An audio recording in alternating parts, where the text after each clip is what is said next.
예, 첫 코너 장영혁의 마켓 시그널. 예, 뭐 이리 갈지 저리 갈지 늘 고민입니다. 오늘 또 방향 잡겠습니다. 한국투자증권 이프렌즈예요. 장영혁 팀장님 오셨습니다. 어서 오십시오. 네, 안녕하세요. 트럼프가 그립더라고요. 왜냐하면 트럼프가 노이즈를 막 만들어내면 쓸데없는 거로 노이즈 만들어냈다가 다시 회복하고 이랬었잖아요. 근데 트럼프 얘기가 쑥 빠지니까 펀더멘털로 가니까 네. 유럽 얘기 나오고 이러면서 분위기도 안 좋고. 네. 다만 뭐 그동안 우려했던 채권 금리 같은 경우는 또 대단히 안정적으로 2.7%대가 네. 들어갔더라고요. 네. 주변 정황들 뭘 좀 챙겨봐야 됩니까? 일단 오래된 얘기긴 합니다만 이거 한번 기억해. 좀 전에 이제 예 박사님도 그 말씀을 하셨는데 트럼프는 죽여놓고 나면은 꼭 다시 올려주더라. 네. 예. 근데 우리 한때는 뭐 스페인 지방 정부 재정까지 공부하면서 맞아요. 주식을 했었던 때가 있어요. 네. 근데 지나고 나서 보니까 어때요? 아, 그런 경험이 있었어라고 얘기하는 거지. 지금 우리 뭐 거기에 피해 입은 거 하나도 없거든요. 근데 오늘 뭐 이탈리아발 유로 충격 얘기를 뭐 네. 불가피하게 좀 해야 되겠습니다만, 뭐 지금 재총선 얘기 나오고 뭐 머리 아파요. 뭐 탈EU 얘기도 뭐 슬슬 흘러나오는 것 같고요. 그렇게 되면 유로존 내에서 3위 경제 대국이 이탈리아인데요. 이 3위 빠지고 나면은 이거 어쩔 거야라는 뭐 얘기가 당연히 나오겠죠. 유로화 가치는 약세를 만들어냅니다.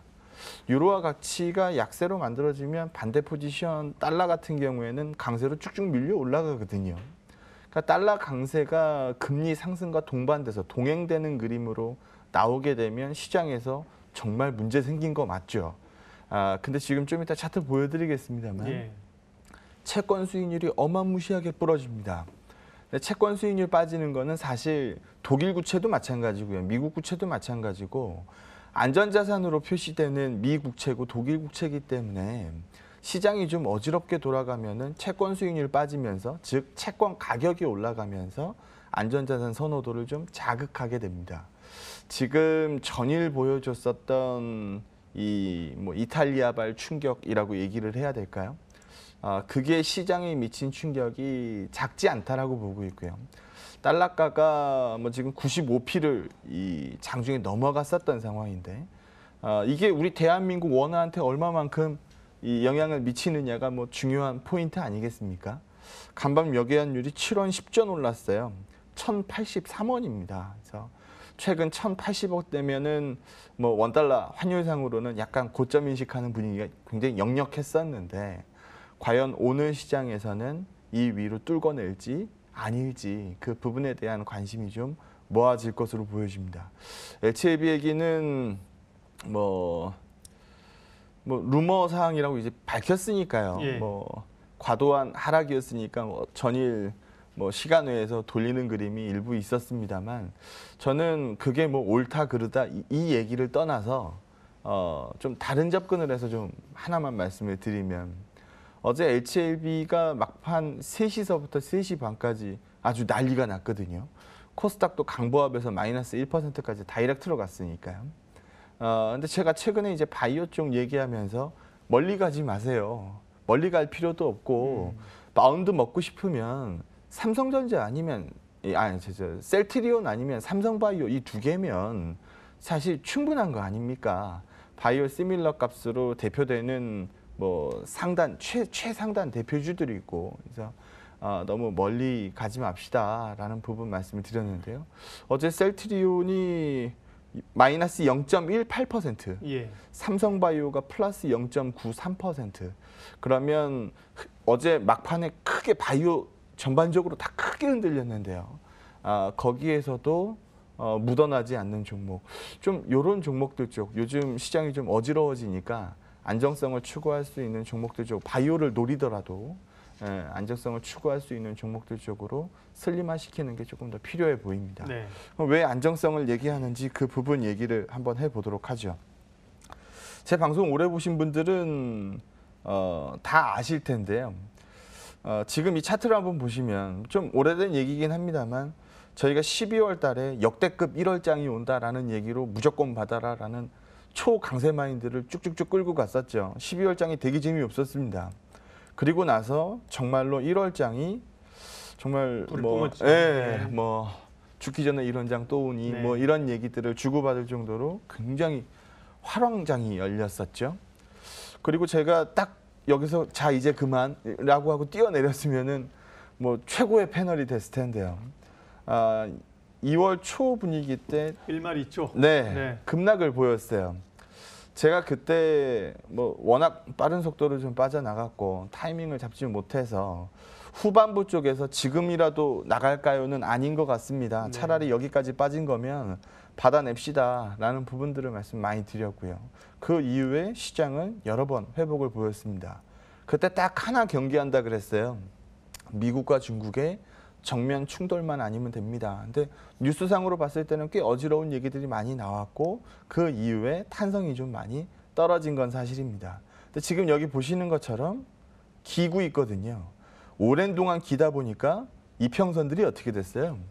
이평선들이 다 네, 모여듭니다. 네. 이평선이 모여든 자리는 제가 방송에서 늘 얘기하는 게 있죠. 예. 튀든지 죽든지 둘 중에 하나 나옵니다라는 부분 말씀을 드립니다. 그러면 지금 의사결정 시간이 임박했다는 얘기예요. 밟고 튀든지 아니면은 이 자리에서 물러나든지 둘 중에 하나가 나온다. 그럼 너는 어느 쪽으로 배팅을 할 거야? 라는 부분 물어보시면 전 최근 시황 바탕으로는 계속 위에 쪽 말씀을 드리고 있죠. 아래보다는 위로 보는 이유를 하나씩 얘기를 좀 한번 해보도록 하겠습니다. 첫 페이지, 다음 페이지 보시면은요. 앞에 건 미 채권 10년물 이 국채 수익률이고요. 이건 제가 아침에 업데이트를 한 거예요. 네. 요 페이지 하나는 어제 자료를 보여드리면 안 될 것 같아서 들어오기 전 이 자료를 보고 다시 캡처를 해서 네. 방송에 표출해 드리는 겁니다. 그러니까 이거는 리얼 값이죠.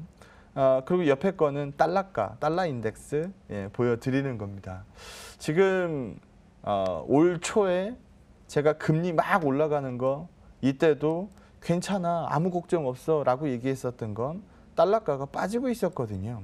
아니 경기 좋아서 금리 올리겠다라고 하니까 금리 올라가는 거고 오로지 시장의 문제가 금리 때문이라고 한다면 3% 위로 어차피 많이 못 간다. 그러면 이 구간에서 받아내자. 달러가 튀는 것만 아니면 된다라는 부분 말씀 많이 드렸었는데 얼마 전 시장까지는 달러도 튀고 금리도 같이 오르는 난국에 봉착을 한 거죠. 그러다 보니까 시장이 좀 재미가 없어졌습니다. 지금 여기 보시는 것처럼 제가 뭐 과거에도 말씀 많이 드렸던 이 부분인데요. 3% 위로 많이 올라갈 수 있는 룸 자체가 없습니다라는 부분 말씀 많이 드렸죠. 그래서 지금 눈으로 보고 계신 것처럼 채권 수익률이 뚝뚝 부러집니다. 물론 좀 전에 말씀드렸던 부분처럼 안전자산 선호가 올라오면서 뭐 대표적인 이 안전자산이 미채권 아니겠습니까? 그래서 T본드, T빌인데요. 그래서 이 미채권 수익률 가격이 오르면서 채권 수익률은 역으로 움직이니까 그래서 이 채권 금리의 하락을 불러왔을 수도 있습니다. 이건 좀 불편한 이슈죠. 하지만 조금 생각을 돌려서 생각을 해보면 물가 얘기하고 섞어서 얘기를 해볼 수도 있습니다. 최근 유가가 어떻게 됐죠? 최근 유가가 빠지기 시작했죠. 네. 유가는 물가하고 완벽히 일치합니다. 그러면 물가 부담이 떨어지면서 뭐 그저께인가요? 제가 방송에서 보여드렸던 6월 금리 인상은 기정사실이지만 9월 금리 인상 가능성이 동결 가능성보다 밑으로 떨어지기 시작했다. 그러면 6월 FOMC에서 점도표의 상향이 아니고 점도표의 유지, 올해 3번의 금리 인상 가이드를 유지시킬 수도 있다라는 부분 말씀을 드렸죠. 만약에 그게 먹혔으면 달러가하고 같이 빠져야 됩니다. 그러니까 지금 위에 써놓은 것처럼 달러 강세 둔화를 기다리는 시장. 채권가는 이제 바람이 빠지기 시작했으니까 채권 수익률은 바람이 빠지기 시작했으니까 이제 달러가만 좀 내려오면 되는 거거든요. 근데 좀 뒤로 먼저 좀 가서 보여드리면 지금 달러가 좀 강세를 둔화시켜야 되는 이 시점에 유로 쪽 노이즈가 계속해서 나오면서 유로가 약세를 유발을 하다 보니까 이게 달러 강세를 밀고 올라가는 형국이 계속 나오더라는 겁니다. 그래서 이거는 단기적인 노이즈에 불과하다라고 하면은 괜찮은데 정말 뭐 유로존에서 이탈리아가 뭐 집 나간다 하더라, 뭐 재총선으로 뭐 다가섰더라, 뭐 이런 얘기로 흘러가면 조금 더 복잡해지는 이슈가 되겠죠. 그래서 지금 뭐 한동안 우리가 미중 무역 협상 얘기하다가 김정은 트럼프 얘기하다가 지금 그 둘 이제 좀 조용해질만 하니까 이탈리아 얘기가 쑥 치고 들어왔다. 뭐 요 정도로 읽으시면 될 것 같습니다. 그래서 여기 보시는 것처럼 달러가 올랐을 때 시장이 어땠는데 라는 부분을 한번 보여드리면요. 달러는 역으로 표시했어요. 위로 이 회색 선이 위로 올라가면 올라갈수록 싸지는 거예요. 달러가 싸지니까요. 이머징 증시의 상대 강도도 좋고 지금 상품가, 뭐 상품가는 대부분 다 달러로 표시가 되니까 이 달러가가 빠지면은 이 가치가 올라가는 걸로 이 계산이 되죠. 네. 역으로 움직입니다. 뭐 달러가 좀 이 힘을 내는 구간을 딱 한번 보니까 이건 역으로 표시했으니까요. 이머징의 상대 강도가 빠지고 상품가가 바람이 빠지더라. 최근에 이제 달러가가 좀 요 근래 움직임을 한번 보시게 되면 정말 싸게 움직이다가 한 4월 말 정도 돼서야 달러가가 어마무시하게 튀기 시작했거든요. 그 국면으로 보니까 달러 약세를 기록하다 최근에 반전을 얘기하고 있는 상황이죠. 그러다 보니까 시장이 좀 어려워지고 유가를 필두로 한 정말 잘 나가던 유가였는데 유가가 바람이 빠지기 시작하더라. 신흥국 입장에서 봤을 때는 불편한 이슈인 건 사실입니다. 근데 제가 최근 요즘 유가 얘기를 여러 번 하니까 이 데이터를 한번 보시면 기대 물가 지표라고 생각하시면 돼요. 기대 물가 지수, 이 BI 10년물 하고요. 유가하고 한번 같이 보시면 뭐 그냥 똑같네라고 읽을 수 있는 그림이에요. 옆에 그림은 뭐 이것도 제가 방송에서 많이 말씀드렸죠. 이 딜레마 같아서 네. 이 감산 논의는 감산의 약속은 오일하고 쉐일이랑 대결하고 있군요. 그렇죠. 네. 유가가 쌀 때는 지켜질 수밖에 없는 약속입니다. 네. 하지만 유가가 오르면 오를수록 깨질 가능성이 급증하는 약속이거든요. 그래서 최근 이 오펙의 수장격인 사우디와 비오펙의 수장인 러시아가 약간의 증산 코멘트를 흘렸고 증산 코멘트를 흘린 이유는 이 정도 유가 올라왔는데 이제 지금 감산 이행률이 예상보다 굉장히 높았기 때문에 감산 이행률이 좀 떨어질 수도 있습니다로 읽는 거죠. 근데 그 사이에 열매 과실은 누가 따먹었냐? 어제도 뭐 말씀을 드렸던 것처럼 미국이 다 따먹은 거예요. 그러다 보니까 유가가 뭐 70불 이상 오래 머물기 어렵습니다라는 의견을 계속 말씀을 드린 거고 최근 소위 말해서 유가가 바람이 빠지기 시작합니다. 그럼 기대 물가도 떨어진다는 얘기거든요. 기대 물가가 떨어지기 시작하면 금리 인상 가능성이 감소될 거고 그 이슈를 시장에서는 반긴다. 그리고 물가도 여기 물가 비싸면은 뭐 왠지 나쁜 것처럼 요즘 하도 이 뉴스를 많이들 보시니까 물가 올라가면 나쁜 거구나 이렇게들 생각을 많이 하실 수 있거든요. 뉴스가 최근 그런 뉴스밖에 안 나왔으니까. 근데 오래된 데이터, 2000년 이후의 데이터를 한번 보여드리면 이 실질 PC니까 그냥 실제적인 물가 지표라고 보시면 돼요. 물가 이 지수라고 보시면 돼요. 이 물가 빠지면은 지금 논리대로 하면은 좋아야죠 시장이. 근데 뭐 우리가 08년도 금융 위기 이후서부터 게임의 성격이 좀 바뀐 거지 그 이전은 올드 노멀이거든요. 물가 빠지니까 시장 어때요? 안 좋아요. 경기가 안 좋다는 거거든요. 네, 경기가 안 좋다는 거거든요. 물가는 경기를 반영하는 거고 금리는 경기의 거울입니다. 그래서 경기가 좋을 때 물가 올라가고 뭐 금리 올라가고 이게 일반적인 거거든요. 그래서 이 물가가 오히려 좀 이 올라가는 구간에 시장이 좋아요. 물가가 빠지는 구간은 시장도 죽고요. 이때는 금융위기 기간이었죠. 뒤이어서 물가가 빠르게 회복을 보이니까 시장이 살아납니다. 근데 이때는 이제 돈을 풀기 시작했죠. QE라는 제도를 통해서 돈값이 떨어지니까 이 뭐 자산 인플레이션이나 뭐 이런 부분들 유발을 시켰던 거고 우리가 쓰는 물가는 수요가 뒷받침이 되지 않다 보니까 뭐 디플레가 어쩌고 마이너스 금리가 어쩌고 뭐 이런 얘기들을 주고받았던 시장입니다. 근데 여기서 그 이후 시장은 돈발로 좀 오른 기미가 역력히 보입니다만 16년도 이후 시장서부터 한번 보게 되면 그때서부터는 경기값이에요. 이 경기값이 PC 증가율 쪽에서 2% 넘어가고 있는 모습이 나오는 게 악재라고 보기 어렵고요. 지금 미 금리 인상 속도가 빠를 것 같아요. 빠를 것 같아요. 이 얘기들을 많이 하는데 지금 여기서 한번 보시게 되면 돈을 풀면 회복되는 속도는 빠릅니다. 뭐 당연히 돈값을 풀어놨으니까 자산 인플레이션 유발될 거 아닙니까? 돈으로 매길 수 있는 것들, 뭐 채권, 주식, 뭐 주택 가격, 뭐 할 거 물가, 뭐 할 거 없이 모두 다 돈값이 떨어지니까 밀려 올라가는 효과를 보이겠죠. 그래서 회복되는 속도는 빠릅니다. 양적 완화를 실시하지 않을 때는 회복되는 속도가 좀 느리겠죠. 이거는 마치 몰핀 맞은 효과와 똑같다라고 볼 수 있어요. 근데 뭐 역효과가 있기 마련이죠. 그래서 여기 보는 것처럼 금리 단에서 충격이 여러 번 있을 수 있습니다. 이거 자연스럽게 읽어야지. 그거를 좀 이 시장에서 이것 때문에 안 됩니다라고 읽기에는 무리가 있습니다라는 부분이고요. 유로화는 뭐 좀 전에 말씀드렸던 것처럼 달러 강세를 유발하고 있는 상황이고, 그러면 뒤집어서 얘기하면 유로 약세 요인이 둔화되기 시작하면, 그러니까 유로가 반등을 보이기 시작하면 우리 지금 달러 빠지는 게 필요하니까 이 그림이 만들어질 거 아닙니까? 라고 생각을 할 수 있겠죠. 유로 데이터 쪽으로 들어가면요. 지난해 10월이니까 뭐 잊으신 분들도 계실 거고, 요즘 마리오 드라기가 입센 얘기를 잘 하지 않으니까요. 뭐 잊으셨을 수도 있습니다. 근데 한번 기억해 보시면 그 전까지는 매월 600억 유로씩 사고 있었는데요. 내년서부터 300억 유로로 자산 매입량을 축소한다. 즉 테이퍼링입니다. 근데 시점을 못을 박았어요. 9월까지라고 얘기를 했고요. 이게 시장에 나오면은 뭐 시장이 싫어할까 봐 코멘트를 붙였던 게 경제 전망이 악화될 경우 채권 매입 규모와 기간을 늘릴 수 있다라는 꼬리표를 달아놨었습니다. 근데 지난 4월이었죠. 3월, 4월 22 통화정책회의에서는 이 표현이 쏙 빠져버렸거든요.